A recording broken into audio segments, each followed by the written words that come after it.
விசுவாசம் பற்றிய இந்த காணொளியின் மூலம் விசுவாசம் நிறைந்த வாழ்க்கையை வாழ்வதற்காக புதுப்பிக்கப்பட்ட அர்ப்பணிப்பை ஊக்குவிப்பதே எனது குறிக்கோள். நமது அன்றாட வாழ்வில் விசுவாசத்தின் சவால்கள் மற்றும் வெற்றிகளை நாம் எதிர்கொள்ளும் போது இந்த காணொளியின் பிரதிபலிப்புகள் நம் ஒவ்வொருவருக்கும் விசுவாசத்தில் வளர உதவும் என்று நான் நம்புகிறேன். இந்த விசுவாச பயணத்தை ஒன்றாக தொடங்குவோம். விசுவாசம் பற்றிய இந்த காணொளியை ஆராய்ந்து உண்மையான நம்பிக்கை மற்றும் தேவ வல்லமையை கண்டு கொள்வோம்.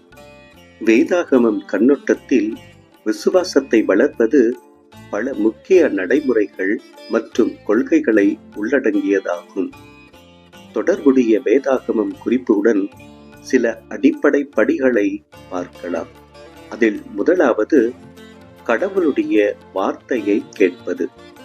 கிறிஸ்துவின் வார்த்தையை கேட்பது மூலம் விசுவாசம் வருகிறது. வேதம் சொல்லுகிறது, ஆதலால் விசுவாசம் கேள்வியினாலே வரும், கேள்வி தேவனுடைய வசனத்தினாலே வரும். ரோமருக்கு எழுதின நிருபம் 10வது அதிகாரம் 17வது வசனம். இரண்டாவது, கடவுளின் வாக்குறுதிகளில் நம்பிக்கை. கடவுளின் வாக்குறுதிகளில் நம்பிக்கை வைப்பது விசுவாசத்தை பலப்படுத்துகிறது. வேதம் சொல்லுகிறது, விசுவாசமானது நம்பப்படுகிறவைகளின் உறுதியும் காணப்படாதவைகளின் நிச்சயமாயிருக்கிறது. எபிரேயருக்கு எழுதின நிருபம் 11வது அதிகாரம் 1ஆம் வசனம். மூன்றாவது, கடவுளின் கட்டளைகளுக்கு கீழ்ப்படிதல். விசுவாசம் கீழ்ப்படிதலின் மூலம் நிரூபிக்கப்படுகிறது.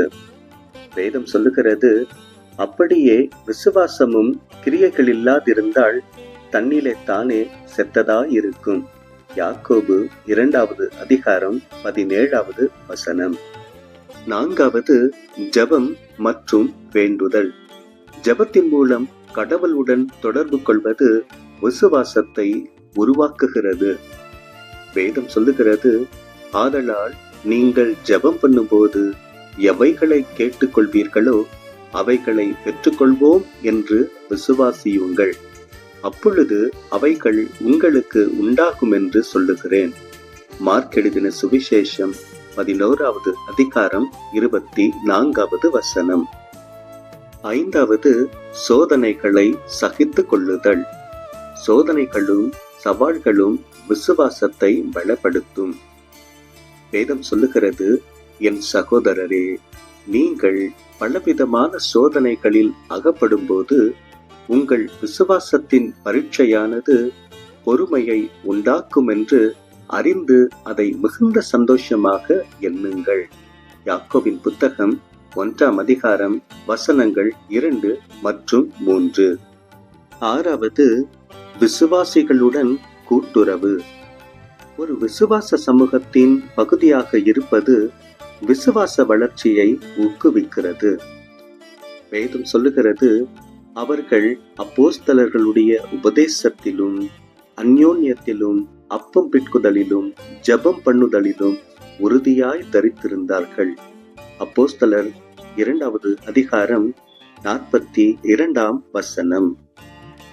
ஏழாவது, ஆவியினால் வாழ்வது. பரிசுத்த ஆவி உங்கள் வாழ்க்கையை வழிநடத்த அனுமதித்தல். வேதம் சொல்லுகிறது, ஆவியின் கனியோ அன்பு, சந்தோஷம், சமாதானம், நீடிய பொறுமை, தயவு, நற்குணம், விசுவாசம், சாந்தம், இச்சையடக்கம். இப்படிப்பட்டவைகளுக்கு விரோதமான பிரமாணம் ஒன்றும் இல்லை. கலாத்தியருக்கு எழுதின நிருபம் 5வது அதிகாரம் வசனங்கள் 22 மற்றும் 23. எட்டாவது, வேத வசனங்களை தியானித்தல். வேதாகமத்தை தவறாமல் படித்து தியானிப்பதின் மூலம் விசுவாசத்தை பலப்படுத்தலாம். வேதம் சொல்லுகிறது, இந்த நியாயப்பிரமாண புஸ்தகம் உன் வாயை விட்டு பிரியாதிருப்பதாக. இதில் எழுதியிருக்கிறவைகளின் படியெல்லாம் நீ செய்ய கவனமாயிருக்கும்படி இரவும் பகலும் அதை தியானித்துக் கொண்டிருப்பாயாக. அப்பொழுது நீ உன் வழியை வாய்க்க பண்ணுவாய். அப்பொழுது புத்திமானாகவும் நடந்து கொள்ளுவாய். யோசுவாவின் புத்தகம் 1ஆம் அதிகாரம் 8ஆம் வசனம். என் தேவனுக்கு அன்பானவர்களே, நம் விசுவாசம் அது எவ்வளவு சிறியதாய் தோன்றினாலும் மிக பெரிய சவால்களை வெல்லும் ஆற்றலை கொண்டுள்ளது என்பதை நினைவில் கொள்வோம். இருப்பினும் இது வெறும் விசுவாசத்தை கொண்டிருப்பது மட்டுமல்ல, அதன் மீது செயல்படுவதும் அன்போடு கீழ்ப்படிவதும் அதி முக்கியமாகும்.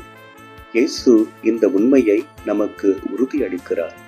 எனவே நம் வாழ்வில் மலைகளை நகர்த்தும் திறனில் நம்பிக்கையுடன் நம் விசுவாசத்தை வளர்ப்பதற்கு நம்மை அர்ப்பணித்துக் கொள்வோம். கடவுள் மீது நம்பிக்கையானது எதுவும் உண்மையிலேயே அசாத்தியமற்றது என்பதை நினைவில் கொள்ளுங்கள். வரவிருக்கும் நாட்களை எதிர்கொள்ளும் பொழுது நம்மை நாமே கேட்டுக்கொள்வோம். இன்று எனது விசுவாசத்தை எவ்வாறாக செயல்படுத்துவது என்று. நம் தேவனுக்கே மகிமை உண்டாவதாக. தேவன் தாமே உங்கள் யாவரையும் ஆசீர்வதிப்பாராக.